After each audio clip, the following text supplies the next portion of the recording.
Thanks for tuning into Heavy, where we bring you the latest interviews with local, national and international artists. Today's victim is... Hi there, music lovers. This is Dave Leslie here from Truck and Baby Animals.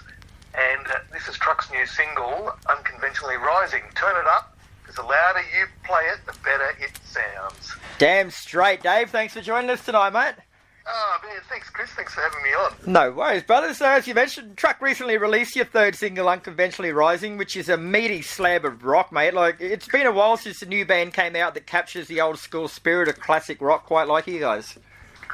It's funny, this is kind of the stuff that we grew up on, you know, and so it's as far as that kind of aesthetic goes, we want it to be old school, heavy, you know, Deep Purple, kind of the Faces, that sort of thing, like just unapologetically classic rock. You know, we're not trying to reinvent the wheel or anything like that, but we definitely wear our influences on our sleeves, you know? Yeah. So along those lines, man, like, to you, what defines the spirit of Aussie rock? Like, it's more than just playing music, isn't it? I think Angry Anderson put it well one time when he said, "No one attacks a guitar like an Australian." I haven't heard that. That's fucking great. You're right. I don't know. There's something about it. There's a certain sort of, you play from the front foot. You know what I mean? It's kind of like there's a bit of a kill aspect going, and we have that as well. One time we supported Rose Tattoo down here in Melbourne, and they did their sound check, and then we jumped up and they let us use their drum kit and everything like that, and all the fallback levels were set from where their sound check was, and man, it was the loudest gig we've ever played. Unbelievable. The crew were like, we go, whoa, boy, there was guitar screaming at me through wedges and things like that, and I was like, wow, man, it's so loud. And the crew were like, would you want us to turn it down? We're like, oh, no. Fuck no. Yeah, we're good. Blistering, but we had a really good night that night as a result of that. That's why Angry's deaf now. Yeah, man, exactly. So your musical pedigree alone with yourself, who of course plays for the Baby Animals, and you got Andy McLean from Horsehead leading the charge, but how hard was it for you to find like-minded rock-influenced members to complete the band? Well, the band was kind of a thing before I got there. The nucleus of Andy, Mark Donaldson on keys and Kevin Hunt on bass had been going probably nearly a year with a couple of other guys, but they just were going in different directions and things like that. And I'd heard about Truck because they had been doing some recording with Ricky Ray, Baby Animals sound guy, and we'd do recording with him as well. And he came on tour one time and said, "Oh man, I got these guys in the studio, you'd love them." So they were already on my radar, and then I got a call saying, we've got these gigs booked, we're a guitar player down, can you jump in and help us out? And so I jumped in and helped us out, and they haven't been able to get rid of me. You like that chewing gum on the bottom of the shoe that just won't go away. Yeah, exactly, yeah. And I thought, this is great. This is really cool. It's a great songwriting vehicle. There's always ideas bubbling to the surface. We get together every week. We don't even rehearse. We call it band practice. What the fuck? For band practice, we're like, hey, I'll see you at practice. Sometimes it's lounge room for BVs and arrangements, bits and pieces. Other times we'll go into a rehearsal room and have a voluminous hit out or whatever. But it's an ongoing thing, and there's always new stuff bubbling to the surface. So it's been really good, actually. It's a great vehicle. Yeah. A great vehicle, pardon the pun. Oh, none intended. I'll take it when I can get it, yeah. So as I said at the top, mate, like Unconventionally Rising is the third single from Truck, which is taken from your EP Light Hill. So I believe that's out now as a limited edition, but might be releasing something a bit longer in the future. I think we're gonna parlay it into an album. We've recorded some extra tracks, and for a UK kind of release, we'll release it out here as well. But apparently they're interested in albums and things, and release a couple of singles. Like, is there an album coming? So we've decided to record a few more, and then parlay that into a record. Which is great. Get that one out, and then we'll start working on the second one, because there's a shit ton of songs to choose from for the second. So we're in pretty good shape.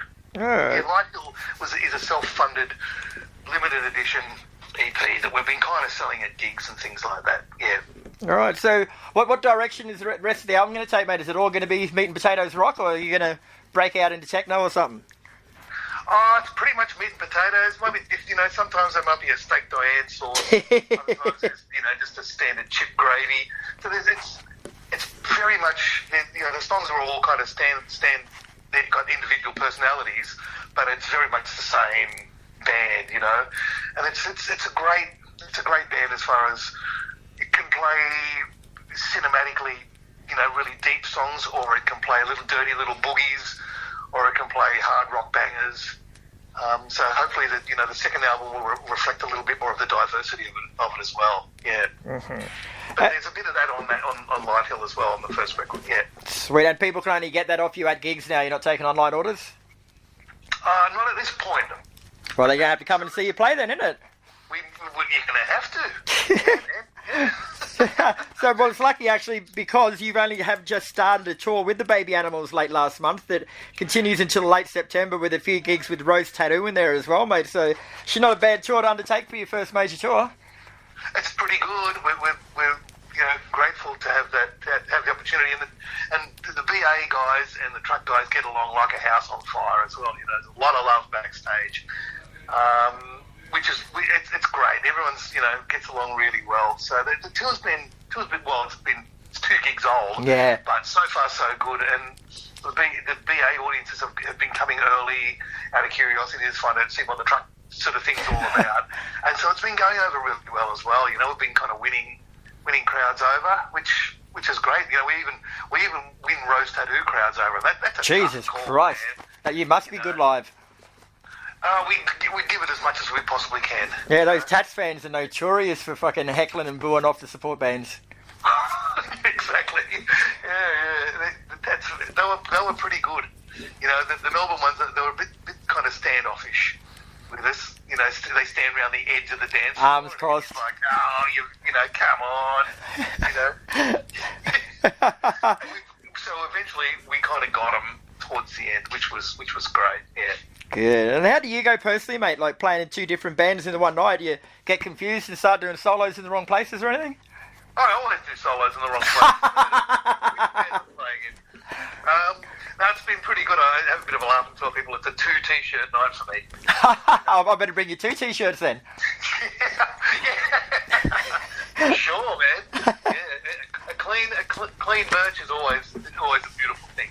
A clean shirt, yes, thanks. I'll take it. No worries. I've got your size written down, mate, so I'll be there on the 20th with bells on. Oh, fantastic. It'll be good to catch up, man, for sure. Yeah, definitely, man. And then, of course, you personally have to go over back with the Baby Animals again on September the 2nd for the Fistful of Rock show with Rose Tattoo, the Angels, and the Poor, mate. Like, that's, with due respect to the rest of the bands going around, mate, that's probably the best current lineup of Aussie rock you could almost get together. That's going to be a good night. Yeah, I'm really looking forward to that. Yeah, the first one was great. We get to play all our heavy stuff, you know what I mean? The BA stuff. It's sort of like, we're just going to... I'm not really sure how long the set goes for, but it'll be chock full of bangers. None of this quiet... Oh, we might do Payless and a couple of other things, but it's just... It'll be leaning towards our bangers. Cool. I really hope fucking Mr. Gleeson and Skeeny out listen to this when I say this, mate, but I saw the first Fistful of Rock show in Brisbane, and you guys were the standout of the night. Like, you just blew me away. It was insane. Wow, okay. Oh, that's a big call, man. But... Yeah, I know, and I'll probably get a slap around the ear from both of them if they listen to this interview, so I can't deny it now. It's out there in public. Oh, well, I'm looking forward to catching up with both of those gentlemen. I might send him a message right now and tell him that you led me into it. I'm just going to have to edit it out of the interview. Oh shit! And then Trucker doing your own special single launch too, mate, for the song at our Cherry Bar on September the 30th. So, you got anything special planned for that? 30th of September. Every truck gig is special, man. Good man, good answer. It'll be good because we get to showcase a whole bunch of the different aspects of the band. Yeah, that's what I like about it. It can be pin drop at some points, and other points it's just like face meltingly blaring, and everything in between. Every stop in between. It's cool. I love the diversity of it. So yeah, there'll be that. Hopefully we'll play everything we know and a whole bunch of stuff we don't even know. Oh, what a balance. Yeah. And from what I can see, that's your last gig for the year, bro. So what are you up to for the rest of 2022 after that? I'm not sure. There might be some Baby Animals Red Hot Summers that we've got to take care of. You know, the world's longest tour. So we're still, going when COVID hit, and then we're still doing rescheduled shows from that initial run. Right. So there's a bits and pieces. I think BAs are doing one with the Angels and the Jets and Susie Quattro. Oh yeah, that's it's got Off the Record or something like that. Something like that. It's called something or One Electric Day. One Electric Day. That's it. Where the fuck did I get Off the Record from? I knew it had 3 words, so I was grasping it in there. That's all. You should make one off the record. Yeah. All right, done. You signed up already. That'll be good fun. You know, they're always good days, and it's just good to have a final jaunt before the end of the year. Yes, get out and play some music in the sun's always a good thing. So Shit, I was on that Rock the Boat cruise too when Susie Quattro was on it a couple of years ago, and she still nails it. Eh? She does well. She's really funny, man. Yeah, there was one of the gigs that we did with her, because she's always hanging around backstage and everything, never, doesn't keep to herself. Very, very friendly, very personable. And she was walking past our tent, and we have a full-length mirror, in the thing, and she had a bass and everything on her way to stage. And she pokes her head in, and I was like putting my shoes on or something, and pokes her head in, there's, hey, can I use your mirror, And I said, oh, yeah, for sure, yeah, come on in, So she's standing in front of it, she looks herself up and down, and she goes, well, it's about as good as it's going to get.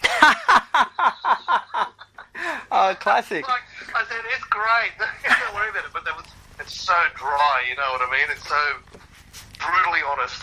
Yep. But she's great. I mean, far out. Who didn't grow up with that sort of stuff? Oh, mate, she's fucking... And she's still quite a sexy-looking lady for her age. Oh, she goes all right. Damn straight. You would be in the listeners? Yeah, well, we might leave it at that then, mate, before either of us gets ourselves in trouble. Exactly, yeah. It's a family show after all. It is, mate. PG-GR rated. Shit, all right, Dave. Well, thanks for your time today, mate. Unconventionally Rising is out now, and the tour is going right now as well, so check out all your usual socials to find a date, and I'll be in touch before August the 20th, my friend. That'd be cool, man. It'd be great to catch up with you. You're really good. Yeah. All right, Dave. I know you got another interview to do with an Adelaide station now, so I'll let you go to it. No worries. All right, brother. Good talking to you, man. Thanks, Chris. I'll see you soon. You will.